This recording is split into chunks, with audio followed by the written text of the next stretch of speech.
बिहार के एक छोटे से गांव में पिछले 10 साल से कोई पुलिस की गाड़ी नहीं आई। न थाने का कोई कर्मचारी, न जांच का कोई रिकॉर्ड। कहते हैं जो गया वो लौटा नहीं। यहां पिछले 10 सालों से पुलिस की कोई गाड़ी नहीं आई। ड्रोन कैमरे से ऊपर से देखने पर सब कुछ सामान्य लगता है। बच्चे खेल रहे हैं, औरतें कुएं से पानी भर रही हैं, आदमी खेतों में काम कर रहे हैं। लेकिन इस गांव की हवा में एक अजीब सी खामोशी है। कोई बाहरी आदमी आते ही सबकी निगाहें उस पर टिक जाती हैं, जैसे किसी खतरे की आहट हो।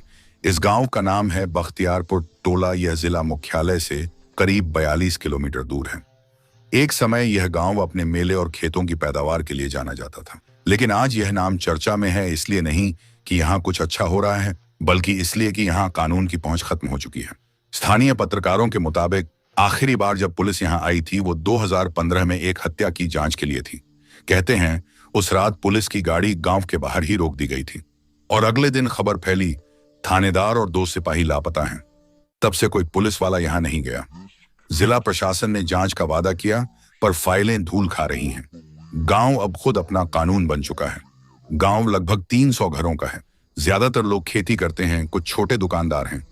गांव के बीचों बीच एक पुराना बरगद का पेड़ है। यही है गांव की पंचायत चौपाल। यहीं फैसले होते हैं। चोरी, झगड़ा, जमीन विवाद या शादी ब्याह की बात, सब कुछ यहीं तय होता है। गांव में एक नाम बार बार लिया जाता है, भोलन यादव।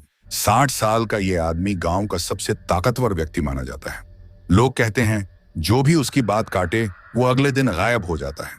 पर किसी ने पुलिस में शिकायत नहीं की, क्योंकि पुलिस आती ही नहीं। एक बुजुर्ग कहते हैं हमने बहुत देखा बेटा, पुलिस आती थी तो डर लगता था, अब नहीं आती तो डर लगता है। यहाँ कानून का मतलब है भोलन की पंचायत। हर शुक्रवार शाम को बरगद के नीचे पंचायत लगती है। 4 आदमी दरी पर बैठते हैं। अगर कोई चोरी करता पकड़ा गया तो उसके घर के सामने सार्वजनिक रूप से थप्पड़ मारे जाते हैं। कभी कभी तो खेत छीन लेने की सजा भी दी जाती है। एक महिला कहती है मेरे मर्द ने गुस्से में भोलन से बहस कर ली थी, उसी रात खेत में आग लगा दी गई। अब कौन जाएगा थाने। कई बार तो गांव के लड़कों को सजा के नाम पर बांधकर गांव से बाहर निकाल दिया गया। कुछ लोग अब भी लापता हैं, पर गांव में इस पर कोई बात नहीं करता। कैमरा एक बूढ़ी औरत के घर के अंदर जाता है। वो कहती है यहाँ सब जानते हैं कि कौन क्या करता है, पर अगर जुबान खोली तो अगली सुबह घर खाली मिलेगा। युवाओं में गुस्सा है। कुछ पढ़े लिखे लड़के कहते हैं हम चाहते हैं कि सरकार देखे, लेकिन कोई पत्रकार आए तो भोलन के लोग पीछा करते हैं। एक युवक बताता है अगर कोई बाहर वालों से बात करे तो बुलावा आ जाता है पंचायत में। यह गांव अब एक अलग सिस्टम पर चलता है, जहां कोई संविधान नहीं, बस डर है। जिला प्रशासन से जब इस बारे में बात की गई तो एक अफसर ने कैमरे के सामने सिर्फ इतना कहा, ऐसी कोई जानकारी हमें नहीं है, अगर मामला सही है तो जांच कराई जाएगी। पर स्थानीय पत्रकार बताते हैं कि कई बार शिकायतें भेजी गई, लेकिन हर बार जवाब मिला सुरक्षा कारणों से पुलिस गांव में प्रवेश नहीं कर सकती। एक आरटीआई एक्टिविस्ट ने बताया कि पुलिस रिकॉर्ड में इस गांव का नाम ही कई जगह से हटा दिया गया है। कानूनी नक्शे से यह गांव मिट चुका है। यह कहानी सिर्फ एक गांव की नहीं है, यह एक सिस्टम का चेहरा है, जहां सरकार जानती है कि कोई इलाका नो पुलिस जोन बन चुका है, लेकिन कार्रवाई नहीं करती, क्योंकि वहां के नेता वोट उसी पंचायत के जरिए दिलाते हैं। गांव में बिजली कभी कभी आती है, स्कूल है पर टीचर महीनों से नहीं आया, स्वास्थ्य केंद्र का बोर्ड है पर बिल्डिंग में बकरियां बंधी हैं। गांव के एक नौजवान ने कैमरे की ओर देखकर कहा, भाई यहां सरकार बस टीवी पर दिखती है। हाल के महीनों में एक नया डर फैला है नक्सली गतिविधियों का। कई बार जंगल के किनारे हथियारबंद लोगों को देखा गया है। कहा जाता है यही वजह है कि पुलिस अब बिल्कुल नहीं जाती। पर क्या यह सच है या भोलन यादव का फैलाया हुआ डर, किसी को नहीं पता। गांव की औरतें रात को जल्दी दरवाजे बंद कर लेती हैं। बच्चे स्कूल छोड़ चुके हैं और हर नया दिन पुराने डर की पुनरावृत्ति है। हमारी टीम जब गांव पहुंची तो पहले ही चौपाल से खबर भोलन यादव तक पहुंच चुकी थी। 2 आदमी बाइक पर आए और बोले, साहब आपसे कुछ पूछना है।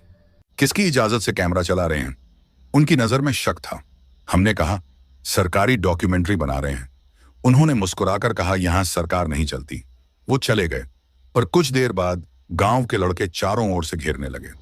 कोई खुलकर कुछ नहीं बोला, पर डर महसूस हो रहा था। हमने शूट पूरा किया, लेकिन जैसे ही गांव से बाहर निकले, एक बाइक पीछा करती रही कई किलोमीटर तक। कैमरा धीरे धीरे दूर जाता है, गांव की पगडंडी धूल में गुम हो रही है।